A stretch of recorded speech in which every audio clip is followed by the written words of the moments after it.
Hey everyone, welcome to the VO Boss Podcast and the Boss Superpower Series. I'm your host, Ann Ganguza, and I am here with my absolutely wonderful friend and lovely co-host, La Lapidez. Hey, Hello. Annie. I'm excited Hello, to be back, La. always. Aw, La, I love chit-chatting, and you know what? It's been so long, and I know. we're here at the top of another year. Well, I know. actually, a few months into another year, and I'll tell you what, it's been a little turbulent in a lot of ways. God, I've had a lot of friends who have had some health issues. It's a new administration out there. The voiceover industry is still fighting against synthetic voices and AI. And I think, let's talk about what's happening in the industry and what maybe our predictions are for this year, because I am determined and committed to have the best year ever. Oh, I love that. I mean, I just went to see a theater show, a professional theater show in Connecticut. And that was a big topic of conversation is how do we have hope? How do we still have hope in what we do as people in the world and also in our professions? And really coming in with that mindset, despite all odds, despite what's happening, despite whatever oppression you're feeling and moving through, how do we find hope in what we do? I'd love to hear, start out with some of those mechanics of like, how do I wake up and get hopeful about our profession? I love that. What a great way to start. I love that.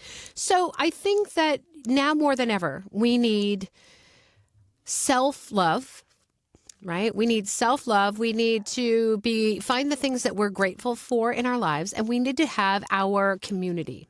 And that, I think, is going to help us continue to have hope. I mean, I feel like those are the three necessary things that I need for me to remain joyful and be hopeful and continue to see progress in everything that I do and have a purpose, right? I really think that understanding what is your true purpose in life, finding your true purpose, which I think might be a lifelong search. But I have a good idea of what I think my purpose is and what I want to do in my lifetime. And I try to keep my eye on that mission.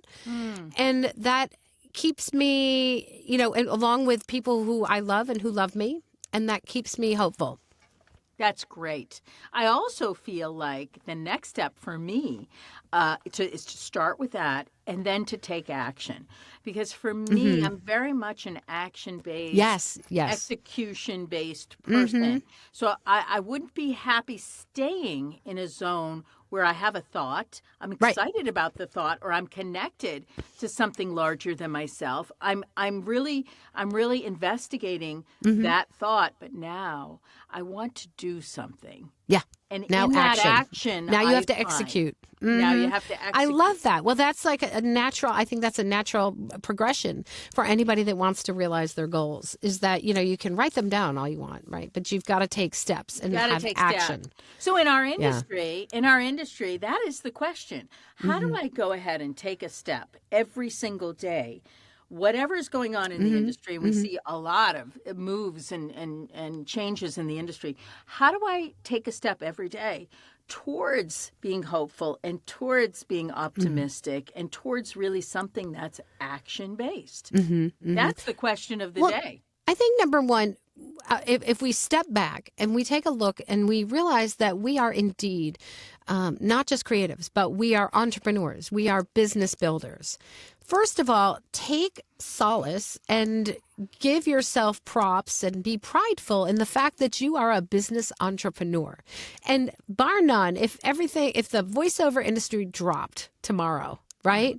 You are an entrepreneur. You are a business owner. You know how to take something from nothing and build it, right? Because that's what you're doing now, building your voice acting career. And and wherever you are in the journey, you just have to realize what an entrepreneur you are. And so no matter what it is that you do, right, you can build your business and move forward in it or move forward in it. There are always choices. And so that's number one, stepping back and looking at it, I think, from the larger perspective and the fact that we have built skills, not just in our voices, not just in acting, but in our business acumen. And that is helpful, right? And so if voice love that. acting, Oh, I right? love that. If voice acting kind of takes a dip, right? And I don't, honestly, it's not. I really believe that. I don't think that it's going anywhere. I think it's right where it always has been and might even be more important this year. But if, for whatever reason, we always have to have like, what's our plan B? I mean, this is why I always like to have like my, different side hustles, side gigs. We've talked about that multiple times. Yeah. So looking at that picture, and there's my hope, right? I've got skills beyond voice acting that can help me to survive no matter what happens, right? Ooh, I love that. No matter what happens, no one can take that away from me. No one can take away my education. No one can take away my intelligence. No one can take away my work ethic, right? And that to me gives me hope. You I'll go, be fine. girl. My I love that. resilience. Well, I think you're talking you know. about, too, Annie, something that's really important, and that is when we hone in and we GPS into our career, I think we do forget that we're whole people. Yeah. We're whole people that have a lot of skills. We don't just have one A lot skill. of craft. No, Yeah. no. We can Yeah. do an awful lot of things. Mm-hmm. Now, we love to call it side hustle, but it may not be a side hustle. It Yeah. may be an integral part of your life, your business, your world that makes you feel whole, that makes you feel stabilized. Sure. Oftentimes with actors, we'll call it a survival job, but it may not be that. It may be something that helps you build your world. So I think that's important. I also think you should be looking at, we're always looking at the market. You and I are always looking at the market, like what's happening. What's competition doing? What's this one doing? What's happening here? What are the trends, right? What's going Very on? important. But what's important about doing that, besides the logistical stuff, is to inspire yourself. Sure. That if I can't think of anything else, like I am really out of thoughts today, I feel burned out, which is very common now, entrepreneurial burnout. I don't have any more to give. I've been doing this a long time. I don't know what's going on. Let me go into the world and let me see what others are doing. Oh, to yeah. I love that. me. Get outside my bubble. Goodness, there's not to be a copycat, but to feel like there's a lot of options. There's a lot of ways of thinking about what we do. I'm just stuck like a writer. A writer gets writers, they get stuck. Writer's block. Writer's block, right. And they have no more ideas, or so they think. And then some action gets them Absolutely. unstuck and opens Go on a up the vacation. Go people watch in New York City, or that kind of. I used to do that all the time. To step outside of your bubble, and that will help you to really get that mind going. And so I'm going to say that number one, there's so many things that we can do for ourselves to continually see success and find fulfillment in what we do. And I think if voice acting is it for you, right? Don't forget about continually building up your business skills. And don't forget about, like, as we just talked about, educating yourself and really going out there and understanding what the trends are. Now, there's been a big shift in the administration, right? How is that going to affect sales of companies? How is that going to affect advertising?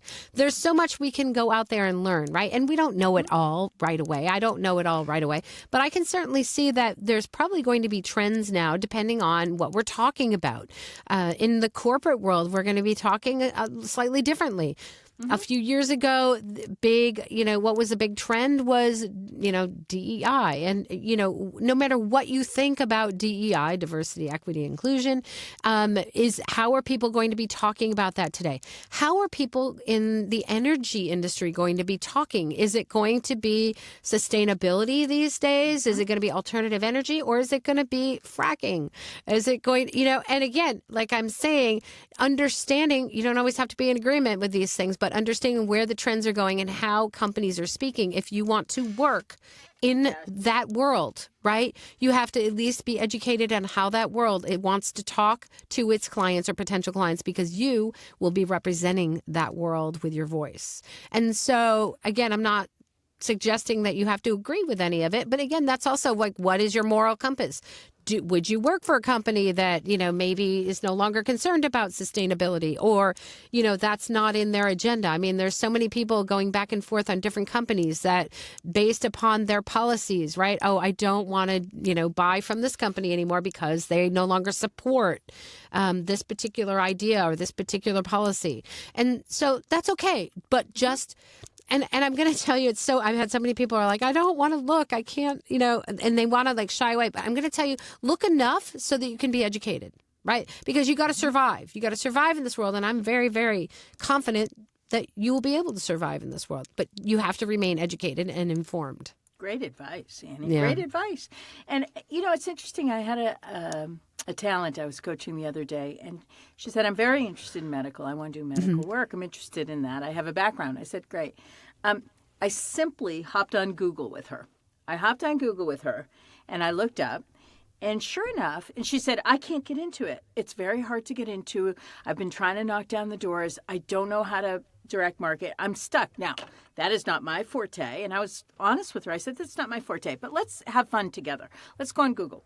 We looked it up, and what did we find? We found 2 sites, sort of like an Indeed, ZipRecruiter type site, specifically for voiceover for medical narration. And she started in that rabbit hole, and she went down. She said, oh, my goodness, that was like the simplest thing to do. Right. And I had already self-talked myself out of it before I even tried the most basic things. And she got into it, and it was a casting site, and da-da-da. And then that opened up her whole world to potential clients. Absolutely. So why not go for a genre that you want to be going for and take new angles to how you find your information out? Absolutely. Don't go the same route you go every day. Try a new route. That's the feng shui of the soul, isn't it? They say, if you drive to work this way, take a new route. Yeah, so that you absolutely. can feel differently if you drive to work or you drive anywhere, take a new route. Well, this is the same thing. If I'm marketing and I tend to do the same thing all the time because I know it and I'm comfortable, go a different route. And shameless plug, because medical is one of my specialties. There are ways that you can kind of, you've got to be seen by the people who can hire you. And the VO Boss domain, my VO Boss, I do have a VO Boss blast that has specific lists that can cater just for agencies and companies that work in healthcare and and in pharmaceuticals. So there are lots of ways that can help. And so I'm throwing that out there. So if anybody's interested in medical and wants to find out how to market to them, I can absolutely chit chat about you. Chat about but I it. think the point is like, yes, you found a new way. Google, I love Google. And I'll tell you what, I will be completely, ChatGPT. Sorry, ChatGPT is a great answer of, hey, tell me what's trending. But you have to have, I'm just going to say, you have to have maybe a professional version because it's now up to date, or it can be as close up to date. So it's becoming a search engine. Yeah, but Google is wonderful. I mean, again, that's why they call me Ann Gang Google. You can Google anything. But, I didn't know they called you that. That's funny. Yes, Ann Gang Google. Yep. That's great. I love it. That's a wonderful thing. So yeah, make sure that you educate yourself and stay informed. Don't stay in your little bubble, because that's going to help you. I mean, long ago when I worked in technology, it was one of the things that you had to just be out there educating yourself on all different styles of technology, whether you liked them or not, or thought they worked or not. It just was something. So it's always good to be more educated. And absolutely. You can't, so that's important. the one thing that I have when you say to me, okay, Ann, when you've lost all hope, what do you have? Well, I have my community, I have my family, I have love, and I have me. I have my intelligence, and I have my desire to want to know more and to learn more. And that nobody can take away from me. Right. And there's one more thing that's important. And I always bring this up. Mama always brings this up. You got to work your fanny off. Yes. because I'm tired of hearing people whining and complaining and being victims like, I'm not getting anything and there's enough work with it. I'm like, no, you're not working hard enough. Yeah. Because the stories you tell yourself. work out there. You got to find it. You got to get it. You got to work at it, right, Annie? You have to go after it. They're not going to come after you. And the You have to stories go you after tell it. yourself also are big. They're a big deal. I know. can't. I just can't. I'm not. I'm not enough, or I'm not good enough, or I don't know where to look, or I can't. All that negative self-talk does not help you at all. Believe it or not. I mean, And what if you are on Annie Gann Google's search site and you look up voiceover talent in your area or not? Either way is fine. And they are in your range. Maybe they're female, they're in a certain age range, and you look at them and you see what they're doing and you see who their clients are, because you can go right to their websites and you're going to go, ooh, I want to do that. I want to work in that. I never would have sat here and thought that up on my own. But now I see this fabulous woman that I found somewhere in Texas is doing all the things that I want to do. And then you make a list of all the companies she's worked with. Yeah. And then you create a fabulous letter for those companies. And then you look up all the email addresses at that company. And then you send that fabulous letter to that company. What are the chances that someone from that company may ping you back and say, hey, yeah, we kind of work with voiceover talent. Who are you? Absolutely. Ooh. Well, and I know that, and I know marketing is never an easy task, guys. It just isn't. And again, remember, there are multiple ways. How is marketing changing this year, right? And it's funny because I did a lecture for a college class the other day, and I said to them, how do you like to communicate? If you were in voiceover today and you had a business, how would you like to find your potential clients, or how would you communicate or reach out to your potential clients? Not one of them, they said, well, we hate email, text. And I'm like, okay, that's fine for you and maybe of everybody else your age. However, you got to realize, where are these potential clients? Some of them are older than you. Some of them have different methods of communication that they prefer. Right. It's, ultimately in 20, 30 years, you'll all, be the same age and we'll all evolve to that method of communication. But right now, if you're trying to, get work in the corporate world and you're trying to get in with a company that has someone who might be, in their 60s managing the company, they might prefer email. They might prefer a method of communication that's not just text, or pick up the phone. And so all of these things are something that I think that every voice actor needs to understand and get on board with, that you are dealing with people in business who are very different. There's lots of people that, yes, they do a lot of work via text, but a lot of people do work via, groups, Microsoft Teams, Zoom meetings. There's so many ways. Pick up the phone, talk to somebody. And really, what is it that if you are uncomfortable with one method and you want to work in an area where you might be working with people from all different ages, all different styles, you need to get familiar with those methods. And that, I think, is important, again, for you to stay afloat this year, to be able to communicate with all different types of people, with all different styles of communication and hiring. Really, and hiring methods. And so that is something that if you're not on board with, if you're like, nah, I don't want to email, or I hate email and I think it's stupid. Honestly, there's a bunch of people that still use email quite a bit. And especially now that maybe social media is kind of, people are all scattered everywhere now. It may not be as easy now on social media. Remember, we lost TikTok for less than 24 hours and the world panicked. Right?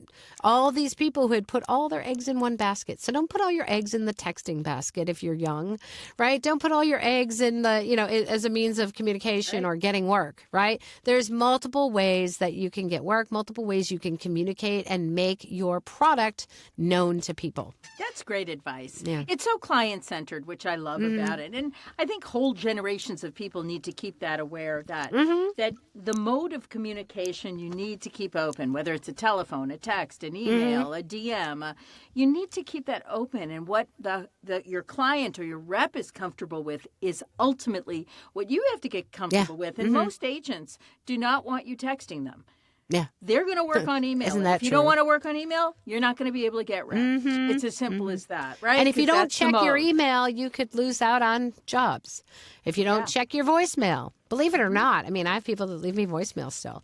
And, it's one of those things I'm like, oh my gosh, I absolutely, I mean, I've been neglecting checking some because I have a lot of spam that goes to voicemail. Yeah, of course. And make sure, I think that's one other thing too. Like we've gotten so much, we've been bombarded.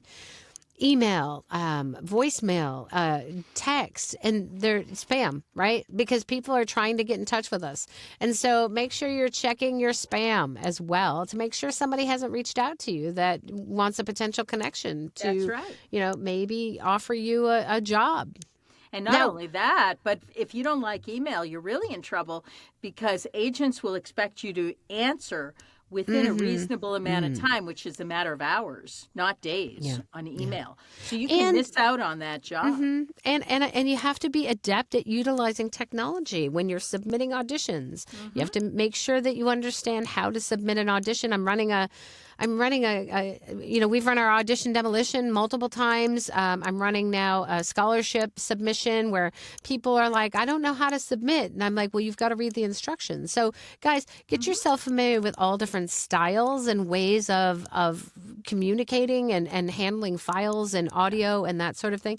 Now, Law, we talked about, first of all, like making sure that we're educated on different styles, make sure that we educating ourselves on different trends. What do you think is going to be big this year? Is it going to be, is there a genre that's going to stand out? Are they all going to be similar to how they were last year? What do you think? That's a really good question. I think one of the things that I've seen more and more of as a commercial agent is I've seen more and more really fun and creative advertising campaigns that have come in the last couple of years that I would gather are going to come this year as well. Like, for instance, I've seen more animation. I've seen more of that character style come into the commercial world, which is really interesting because it's so oppositional to what we've been saying about be real, be relatable, be this, be that, which is predominantly, yes, still there. But we're also seeing these characters come in. Like if you notice, watch commercials, you'll see a lot of animals, tons and tons and tons and tons of animals in commercials. The animals typically have personas of people. And whether they're speaking in their natural everyday voice or whether they're doing a character sound, there's just a lot of it. There's more of it. So what's coming across my desk is just more character and more animation. Even in the pharmaceutical world, we're seeing a lot more, exciting, dancey, musical, animation, moving stuff, colorful stuff. Well, they're vying for our attention, the pharmaceutical. They're vying for our attention. Yeah. So we want actors, I'll use that word actors. We want actors that can shift from just a real down to earth sound to that, playing that duck or playing that pigeon. I'm going to say medically speaking, because medical is one of my favorite genres, is I also feel like because there are changes this year with administration and how they're dealing with healthcare, funding, a lot of it. And so I think that healthcare companies, which have always been very traditionally corporate America, money centric, I think are going to be vying for our business. And so I do feel like there's going to be a lot of competition between hospitals and medical products that are looking to get us as consumers to buy into it because their funding might be less than it was. And I think for a while it's going to make them compete more with each other to get the business and the money that they are used to having, where they might have gotten some money and funding before. Now they might, who knows? I'm not even going to speculate about prices, but I feel like because it's going to be more competitive, it might work to our advantage for a little bit. It may not be regulated, which, that's at some point, I would hope it's somewhat regulated. But, as a breast cancer survivor, I will say that I don't love the fact that it's been defunded or, that kind of a thing. I feel like certain things are important to be funded in this but without getting political. But just know that, right? I happen to know that is one of the things that I've been hearing. So I'm like, okay, so how is that going to affect those companies that ultimately relied on that funding to operate, right? Are they going to now transition into healthcare? And so maybe there'll be more demand in hospitals. Right. So hospitals can get that money easier. So now maybe the context and the content of what we're going to be talking about will be slightly different or more centric on hospitals versus organizations. So that's just something to be aware of and to know. And again, like I say, I try to remain a little bit neutral on it, because again, if you want to work in those genres and you want to work for a company that, is going to be in America, in the next years, right? Figure out how things are changing for them, and then figure out how your voice and how their voice brand is going to change, and then, evolve with that or not. Choose to not evolve with that if you don't agree with it. Yeah. And I don't know. I can't really predict, Annie, what's going to happen in the pharmaceutical market, because that's a really, really moving and shaking industry right now, and everything is being shaken up with that. But there was a time that I remember that it was not legal to advertise on TV pharmaceutical products. I remember that. So when that came in, as that was passed, that it was legal, suddenly we saw 24/7 advertising of pharmaceuticals. That's a great point, which is Law. a very controversial issue for many people. But Sure. I'm just going to speak on the side of our industry and talent. It was a virtual Candyland. It was a Disneyland of opportunities for both actors and voice talent that they were and still are auditioning for pharmaceuticals all the time. Will that change? Absolutely. I don't know. It could. And will there be more, in the pharmaceutical side, yes, the commercial aspect of things, that corporate side, but there's also the educational side, right?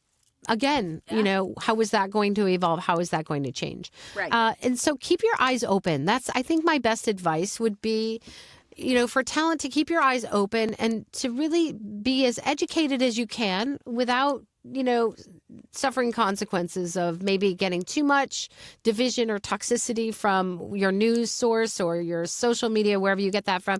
But make sure that you're educated. And I think that honestly, if you can, again, prove to yourself, it's like when the pandemic hit, right? How did we evolve as businesses? Here we are with another large kind of transition or, maybe change that might be happening that can affect our industry. How can you as a business evolve along with that? And I think you'll be fine. I mean, I really believe there's still a necessity. Nobody's saying that voiceover is illegal.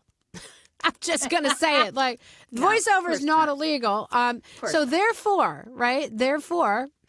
Right? The opportunities are endless, right? Just if you step back and kind of look at the humorous part of that, it's not illegal to do voiceover, right? So guess what? The opportunities are what we make of them, right? How we can create as many opportunities as we want. Right? Again, it's up to us. We are the entrepreneurs. Right. We are the creators of our businesses and of our destiny. I can't lose hope in that. And of course, we're always going to need human beings. We're always going to need human voices. It may shift and pivot in different directions, but the industry does that anyway. Yeah. It really has done that the whole way through. And I want to throw in one more before we wrap, Annie. I want to talk about self-producing. I think it's very important that people feel empowered to self-produce their own work. Like maybe you say, I always wanted to do this. I haven't gotten hired. Well, produce your own. Write a script, create it, clean it up, throw some music in, put it on YouTube, put it on your channel. Make it known that you want to do this work by doing the work, right? That's the power of a demo. The demo is demonstrating the kind of work that you want to do. But I'm gonna say, as a demo producer, Law, that again, you've got to be careful. You've got to be really careful. I mean, yes, you can create samples. You have to be careful. But I'm not saying to create a full demo. I'm saying if I want to do animation and I have no work under my belt and no one's going to be looking at me, I want to say, hey, I want to do a 15-second spot and produce that and see what that's like. But make sure that you have the license for the music. Make sure that, everything is legal on that end of things. Because, again, there's a lot of DIY going on in the animation world. And there's there's a lot of, again, remember what you do speaks volumes. Yes. Right? And yes, DIY is great for education. Absolutely. I don't think there's anything wrong with that. And I think you can learn a lot by doing that. And as a matter of fact, it's probably a great way to get to know better what you want. Ultimately, Yes. when you have the money to invest in a professionally produced sample or demo. Listen, So if you do it yourself, you know what's involved in it. yes, and that is so great that you brought that up because I'm seeing so many talent getting into audiobooks, which is fantastic because it's such a wonderful world. But I see so many talent getting out of audiobooks. Because guess what? They're doing it, and many of them don't want to do it. And they don't realize they don't want to do it until they do Until it. they do it. Yeah. And then others do it and they say, I have fallen in love. This is it. I didn't even know how wonderful this is. Absolutely. And this is really my calling. So the point is, I think what I'm trying to say is, of course, work under qualified coaches, work with demo teams, of course. What I'm saying is dabble your toes in water of Well, that's doing the education. work to see how you feel about it. You know, the idea is different than the reality. Agreed. And there's know? nothing. I don't think there's anything wrong with a DIY that educates you. Yeah. Really. Always. Because it's kind of like you always need to like I always try to learn, like from when I create videos, I'm trying to learn my video editing software. Does it mean that I'm a video editor, for reels? Right. Exactly. I mean, but I want to be able to know. I want to be able to know the steps and what's required so that I can direct somebody else that can maybe do it for me. Right. So yeah, There it is. Yeah. There's a plethora of actions you can take. Yeah. And go with the trends and pay attention and see what your competition is doing and see where it leads, but also create your own path, pioneer your own Future way. That's the best is entrepreneur, bright. isn't it? The future is bright, and I'll tell you what, I'm excited. And again, I'm excited for evolving. I'm excited for changing. If I need to, and I'm excited to see what, honestly, I love, you have to embrace the change. You have to embrace evolving along with change and allow it to be something that ignites you and excites you. And I have all sorts of positive thoughts about this year. And for you guys, for bosses out there, positive thoughts. Absolutely. All right. Thumbs up. Big shout out to our sponsor, IPDTL. You too can connect, network like bosses, and move your businesses forward. Find out more at IPDTL.com. You guys have an amazing week. Law, thank you so much. Mwah. We'll see you next week, guys. See you next time.